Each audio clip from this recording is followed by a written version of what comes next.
thumb. Okay, so where were we going with these other drills where we kept messing up on? Where we're going is to where we don't have the knife out. The knife is in our concealed location, usually our pocket, and we're going to have to draw the knife as we're doing this retreating away from the guy who has the knife. So again, this would be more of a situation where you're caught off guard. This guy has ambushed you, and he's trying to sucker you before you have a chance really to react. So again, what we're going to do is we're going to recognize the guy. In other words, we're going to say, "What do you want?" As soon as we say, "What do you want?" he's going to attack.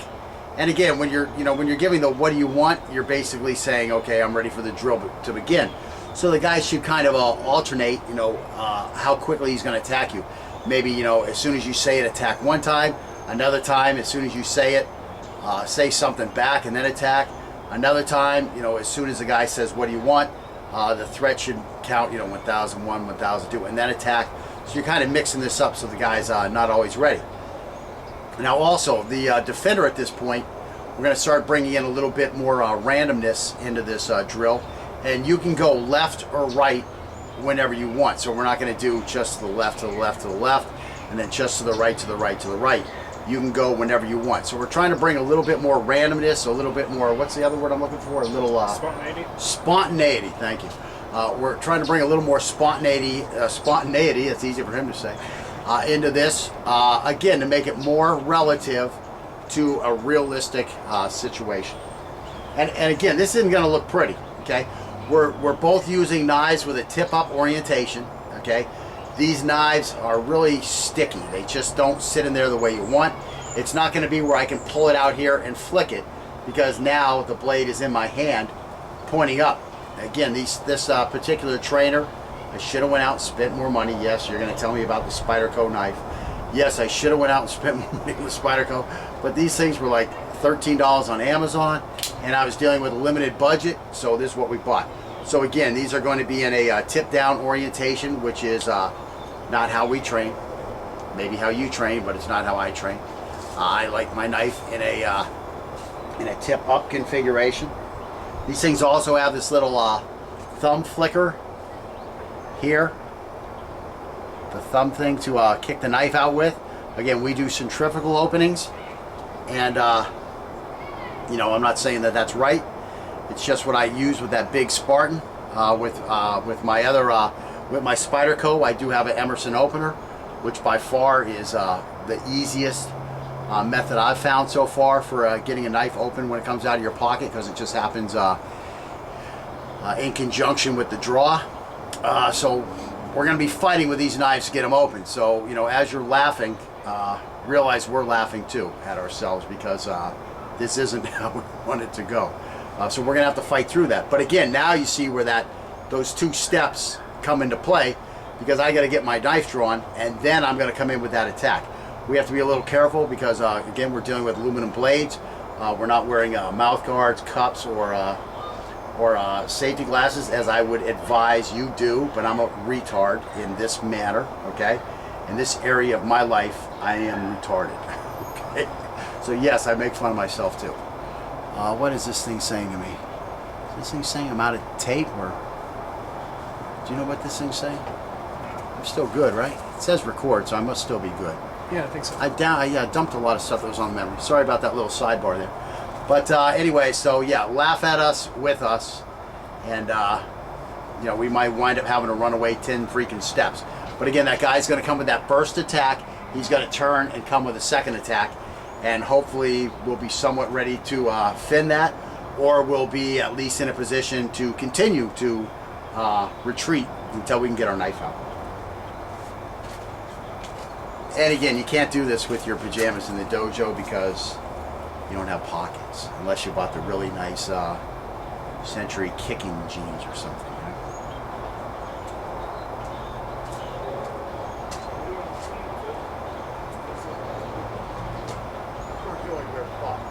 Okay, so again, I have already failed in my awareness. Is that possible that happens? Yes. I'm at a party. I'm at a what am I? I'm at a baby shower, because my wife dragged me there for her best friend, and she complained because I hadn't taken her out for the past 3 weeks. So to appease her, I have gone to the bar where they're doing this at. Unbeknownst to me, from back in my Marine Corps days, some guy who I punctured on his body a few places sees me, and in between then and now, he's been in jail. So he's already been raped and all that type of stuff. He really don't care about going back. Matter of fact, he kind of liked being in jail because he didn't have to do anything but wake up and eat and do what they told him to. So being raped a couple times a week was worth it for him. But what's really going to make it good is the next 20 years he spends in jail, he's going to be able to think about how he finally got me back. So he got this job as a bar back, you know, because that's the kind of people they hire for.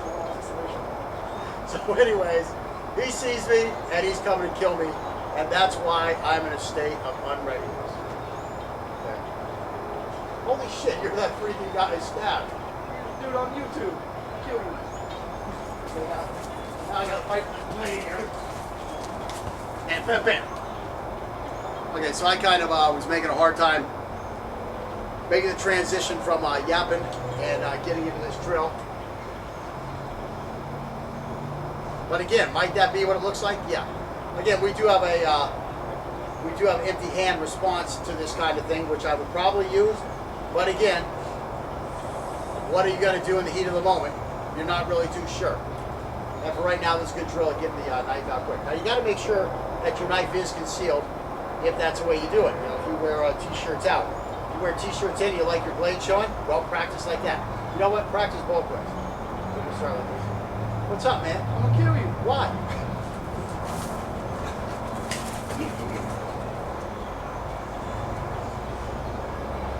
So again, now you can see where that gap is a lot more important. And again, when I try to put it back in my pocket, I try to put it in with the tip-up configuration, and then I feel the clip doesn't fit right. Yeah. What's your problem, man? Oh, I'm just. It's my blade. That was the one you already crushed. So as you can see, I'm really struggling with this blade, getting this blade out.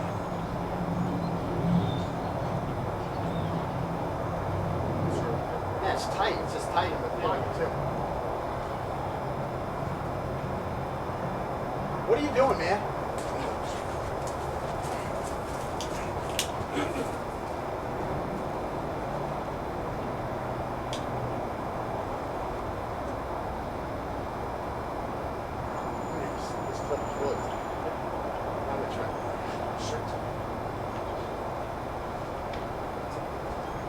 Don't you see I have a knife? I care about your knife. God damn. I get the right grip, but it just won't come out. I get the right grip, that thing is so freaking tight. Yeah. So again, this clip is, it's very long, it's very tight. And this rubberized palm grip is really, these are my excuses. I really don't want to accidentally cut you with my real knife. I'll wear my Situation. What are you doing, man?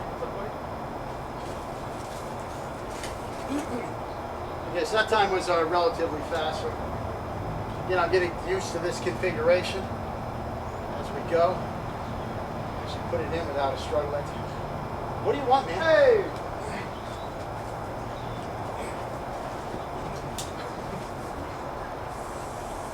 Getting a lot of ugliness going on. Dust. A lot of dust kicking up. What do you want, man?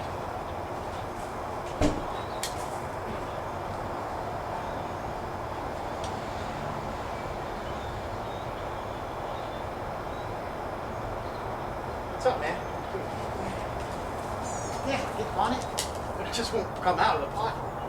It's so stuck.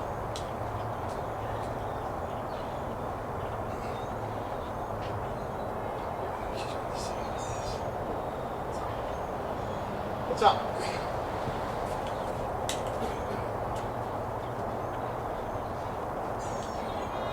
Now again, you may notice that when I'm pulling this knife out, I'm not spending any time looking down at the knife. won't have time. You look down, you're dead. That's all there is to it. But I'm already having enough problems. I'm already dead enough. You know, looking down at it, it's just no way. You're never going to have time. You got to be able to find that knife, which means you need to make sure that you're carrying your knife in your safe spot all the time. That's the only way you're going to get used to putting it in there every day. Like every day when I have to, when I get to work and I got to take my weapon off to go inside where I work, or when I go to the post office, I got to take the weapon off. When I pull it out of its carry position, I don't just like lackadaisically pull it out. No, I reach in there like I'm going for it, and I jerk it up to this position. I may look like an idiot in my car doing that, but guess what? When I have to pull my gun, I got extra 365, 340 draws in that the other guy didn't, and I'm not really worried about the other guy. Those are extra draws that I got in. That's more practice for me. That's more readiness for me. So again, you definitely can't spend. You know, we've done this drill already with the drawing the weapon, and we did do it with these. I think that's why I'm not. I mean, as spastic as I look, at least I'm not having to look down to find out where the knife is and get a grip on it. You know, I am able to get it out, and I am able to get in my hand where I can flick it once I finally get it out of this position where it seems to almost be glued in place. What's the problem, man? Why are you following me? So as you can see, that one was a lot more smoother. That's because I've been through it, 10 times now? I've done 10 reps. So already it's starting to come smooth. Now my other knife, where a couple times a month when I come home, I park my truck, I get behind my truck, and I practice these with my carry knife when I come home. I'll do it back and forth, 100 draws. So I'm doing at least 100 draws with immediate cuts, you know, a couple times a month. So with my other blade, I'm going to be a lot quicker.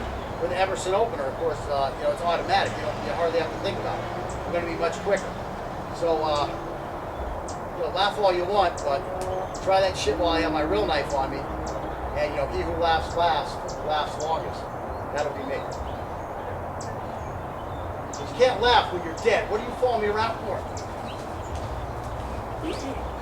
So there we go. You know, what am I training there? I'm training the two, and then this for the slash off of the arm. And again, I'm starting to get the hang of this blade.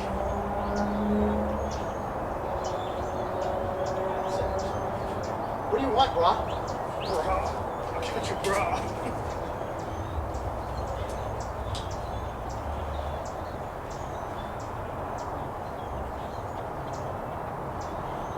Word, dog.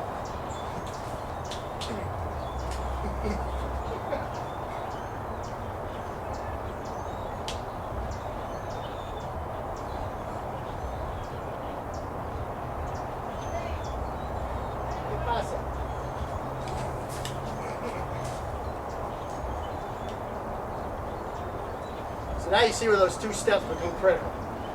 Again, coming in, get turned, I'm back to my orientation, and I'm able to produce the blade and get some work done. Now I got a little problem here, dude. Pull my pocket. So I almost pulled the pocket inside out that time. And again, this knife isn't set up for my day-to-day carry. Make sure your day-to-day carry is set up properly. Let me get my day-to-day carry. All right, so again, these are part of my EDC. I'll do a couple pulls with each one. As long as I'm doing some drills, why not? Start with the Emerson opener.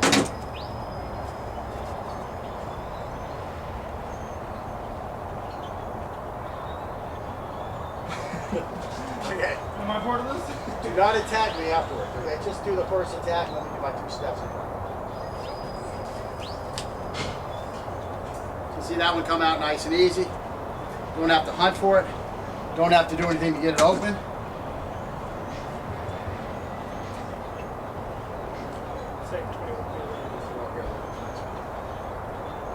¿Qué pasa? So there we go there. So you see those both work easier. Again, if he's coming at you, you just keep backpedaling. Keep working on getting the blade out. Like they say with when you're picking a lock. Work the lock, work the lock, work the lock. Don't concentrate on anything else. Work the lock. When you're going for this knife, keep working to get the knife out, working to get the knife out, working to get the knife out. And that's about it. That was one each way with no real warm-up on. So you can see how well I do that. I do practice it. There were no flubs there or anything. Knives came out pretty quickly and I was ready to roll. So anyways, your turn. You look like a fool. I don't know if any of you used to walk around with your thumb in your pocket when you were younger, but if you're a knife fighter, it's not a bad, half bad idea. You know, you just keep your hand over the blade basically, and you got your right hand here. The hand will come out pretty easy if you have to do something super fast.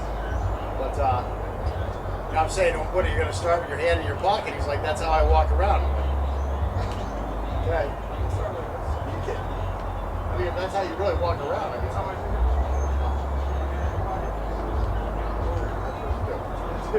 That's a kid who grew up in Daytona.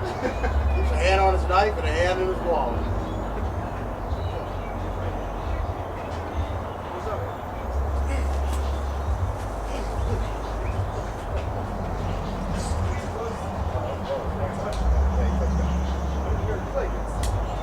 Yeah, the other night I'm doing lock and block, and the guy I'm doing lock and block with stuffs his freaking excrement stick down my eye. We're working on new lock and block techniques. We're out here in the middle of, you know, 0 dark 30, 2 in the morning or something, and there's no moon out. You know, it was cloudy, and freaking just out of nowhere he decides to do a flying angle 6 thrust at me while we're practicing doing a lock and block that we hadn't done before. And freaking before I know it, you know, this thing is like stuffed in my eye. Now he's stuffing my face with an aluminum trainer. So it's a hard life. If you choose it, you know, it has its benefits. Yeah. Okay, so let's see. We'll get you. Two angles. Two angles. Just control it, though. You got to control. What if the guy's here? You know, you're going to have to do that angle and tight. If he's out here, then you do it wide, right? So if I'm here and you're doing it here, you're doing it like the guy's so close. Yes, something quick and close.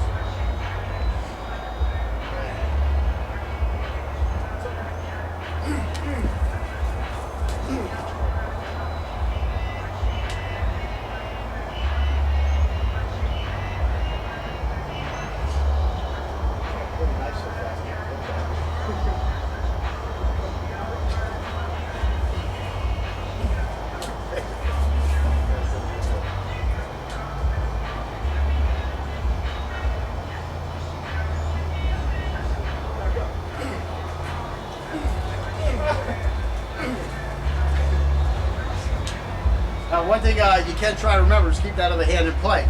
You know, block off with that while you're using your left hand. You still got to block off with some stuff. Scotty's always nice. He don't come in and make me do all the hard work.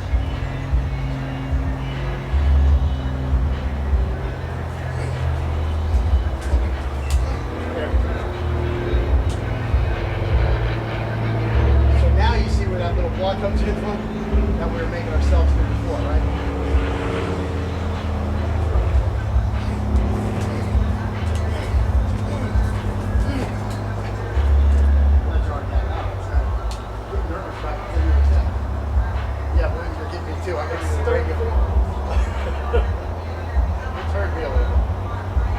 Flashing up forearms every time, so his owner on my radio's a little tougher than his owner. It's not supposed to be like that.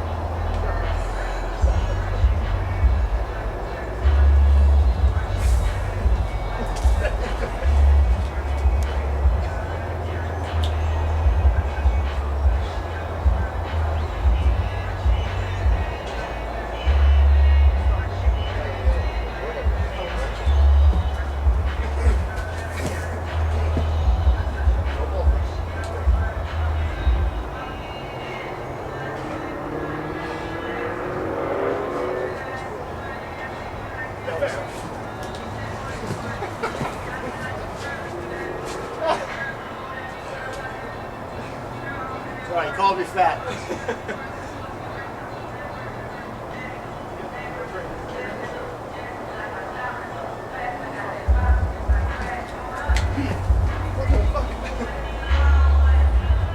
And again, this knife don't clip open like it's supposed to. Sometimes you get there and it bounces back. Check the morning session. Yeah, I did that one time too.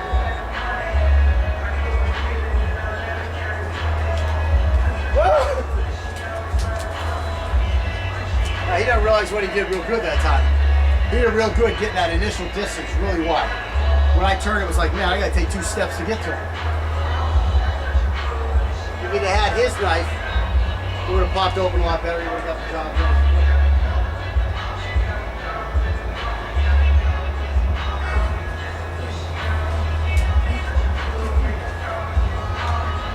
And again, you don't want to go straight backwards. The problem with going straight backwards is that I'm going to be able to go straight forward so much faster. Circling backwards, you can almost circle as fast backwards as a guy can run to circle forward. So it evens things out a lot by causing that turn, especially when you're turning away from his knife side.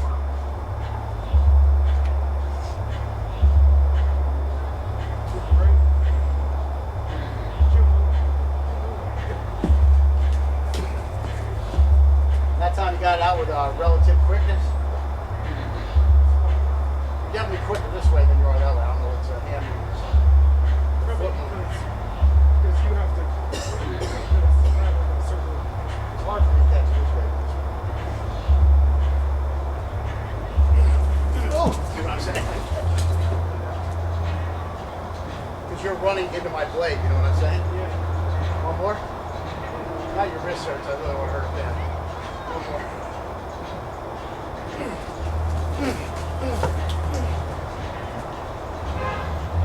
Alright, so you see what we're doing. And again, we'll get some more of this as we go on. And again, we're just putting layer on top of layer, making it smoother and smoother. So now, hopefully you can see where all that other stuff came into play here at the end, where you need to make a gap. You need to get out of the way, and you need the ability to stay out of the way until you're ready to counter. So we were kind of sabotaging ourselves. We were kind of jumping into a area defense instead of taking the full 2 steps and then refilling the gap. I mean, sometimes you'll be in a situation where there is the need to establish a gap and keep a gap. You know, lacquer and varnish doesn't always work. However, later on, when we start getting to our empty hand versus the knife, we'll show you again how to fill that gap when you don't have the knife, and how to bring the fight to this other guy. I mean, my empty hand versus knife defense is kind of unique. It's built on the shoulder of others, but it's a very unique way for you to bring the fight to this other guy, or to allow you to safely escape to the point of where it's almost silly. Other systems defenses are silly. I mean, the first thing, you know, wanting to disarm a guy who has a knife, it's absurd. What do you want his knife for? What you want to do is you want to get the hell out of there. And it's basically 2 steps. You want to keep from getting injured by the blade, and you want to get the hell out of there. You want to get away. Those are the 2 steps. That's your matrix. If your matrix doesn't fulfill those criteria in that order, you're playing games you don't need to play. I mean, keep from getting stabbed and get away. Pretty straightforward. We'll show that, I mean, we're far away from that stuff. Anyways, till next time.